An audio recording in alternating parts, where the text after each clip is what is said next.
નમસ્કાર દોસ્તો, એકવાર ફરીથી આપ સૌનું સ્વાગત છે એક નવા જ વિડીયો સાથે। ઘણા લાંબા સમય પછી આવી રહ્યો છું અને વાત કરવી છે પોરબંદર જિલ્લાના કુતિયાણા તાલુકાની। આમ તો પોરબંદર જિલ્લો એટલે નાનો જિલ્લો અને મેર જ્ઞાતિનું વર્ચસ્વ ધરાવતો જિલ્લો।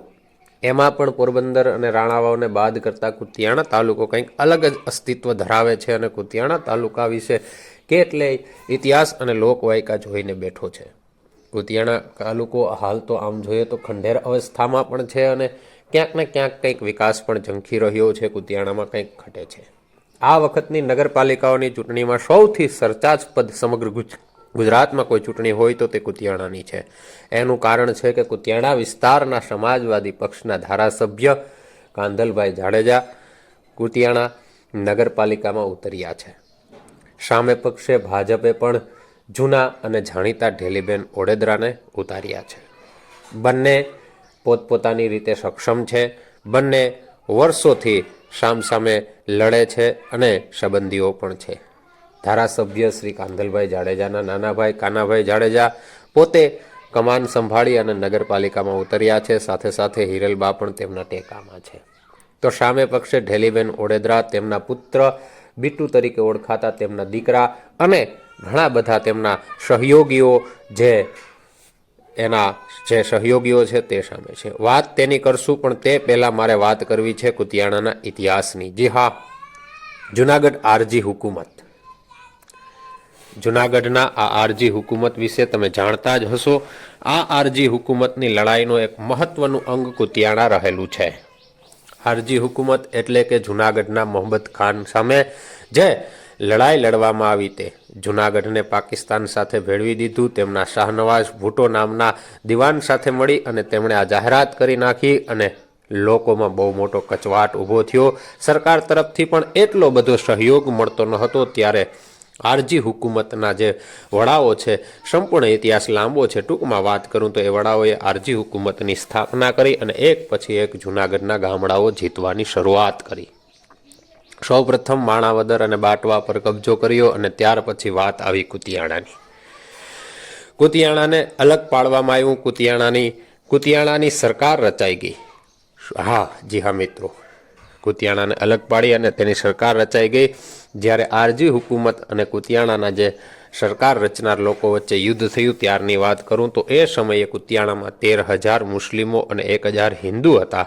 મુસ્લિમ લીગના આગેવાનો કાજી તાજુદ્દીન અને હાસમ ખોખરે આઝાદ કુતિયાણા સરકારની રચના કરી નાખી અને કાયદેસર તેને પાકિસ્તાન સાથે જોડાણ કરી નાખ્યું।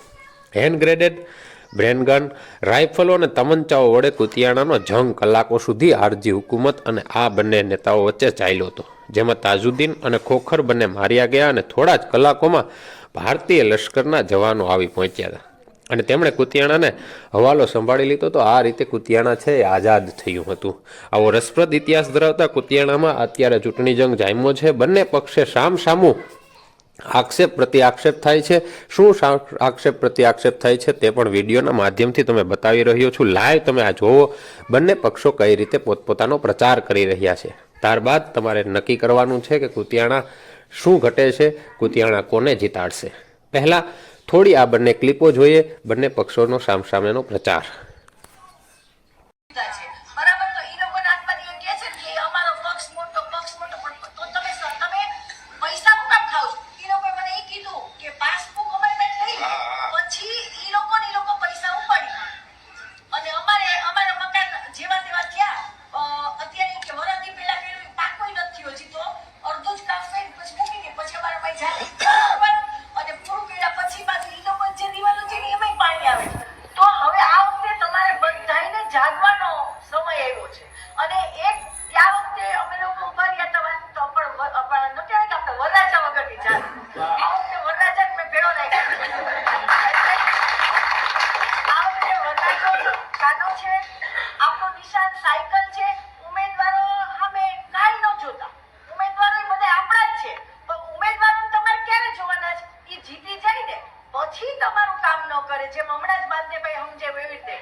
પછી કામ ન કરે તો તમારે દરેક વિસ્તારમાં આપણા જે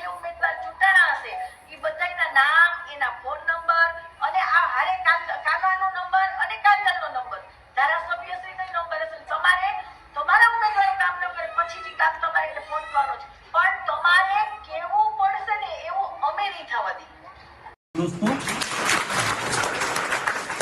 વ્યવસ્થામાં કોઈ પણ આવે એઝ એ સાંસદ હું પ્રત્યક્ષ જોવાનો છું. આપણે ગુડ ગવર્નન્સ આપવું છે, આપણે ઉત્તમ શાસન આપવું છે, ઉત્તમ સગવડતાઓ આપવી છે, ઉત્તમ વ્યવસ્થાઓ આપવી છે. પૈસા ક્યાંથી લાવવા એ મારી જવાબદારી છે. આપણે જીતવું છે અને નગરપાલિકા ચલાવવાની જવાબદારી મારી છે. દોસ્તો,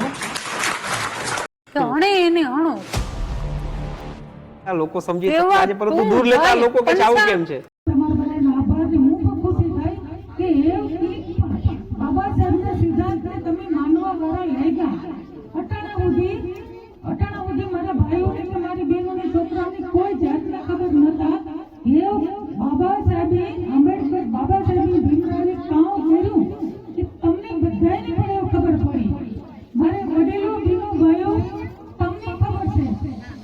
આ રીતે બંને બાજુથી વિકાસના દાવાઓ થઈ રહ્યા છે, પણ હકીકત એ છે કે આઝાદી બાદ કુતિયાણા એવી નગરપાલિકા છે કે તેની વસ્તીમાં ઉત્તરોત્તર ઘટાડો થયો છે. સિંધી સમાજ મોટી સંખ્યામાં ત્યાંથી પલાયન થયો છે. કેટલીક મિલો અને ઉદ્યોગો પણ બંધ થયા છે. ખેર, જે પણ જે કારણ હોય તે આપ સૌ જાણો છો. વાત હજી કુતિયાણાની કરવી છે. કુતિયાણા આ વખતે કોની પસંદગી ઉતારશે તે તો આગામી સમય જ બતાવશે. 16 તારીખે મતદાન અને 18 તારીખે મતગણતરીમાં તમને ચિત્ર સ્પષ્ટ થઈ જશે. કુતિયાણાના જોવાલાયક સ્થળોની વાત કરીએ તો ઐતિહાસિક કુતિયાણામાં જે મુસ્લિમ સલ્તનત કાળનું જે બાંધકામ છે, બાંધકામ અને સાથ તેની બાજુમાં આવેલું એક બાલા હનુમાનનું મંદિર છે, આશ્રમ છે, ખૂબ જ સરસ જોવાલાયક સ્થળ છે.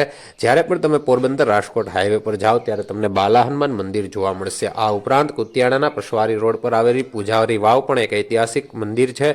ખોડિયાર માતાજીનું મંદિર, ત્યાં પૂજારી એક ઐતિહાસિક વાવ છે અને નાગબાપાનું મંદિર તમને જોવા મળશે. આ ઉપરાંત કુતિયાણામાં જે બાંધકામ છે, જે મુસ્લિમ કાળનું જે શૈલીનું જે બાંધકામ છે, તેવા અનેક સ્થળો તમને જોવા મળશે. સાથે સાથે કુતિયાણાની ગોકરણ ગામ છે. ગોકરણ ગામ પિતૃ શ્રાદ્ધ માટે પ્રખ્યાત છે. આવું કુતિયાણા અનેક વિકાસ ઝંખે છે. આશા રાખીએ કે કુતિયાણાને હવે વિકાસના 4 ચાંદ લાગશે અને કુતિયાણાનો અવિરત વિકાસ થશે. તો એકવાર જરૂરથી કુતિયાણાની મુલાકાત લેજો. આજના વિડીયો માટે એટલું જ. અસ્તુ. આભાર. જય હિન્દ. જય જય ગરવી ગુજરાત.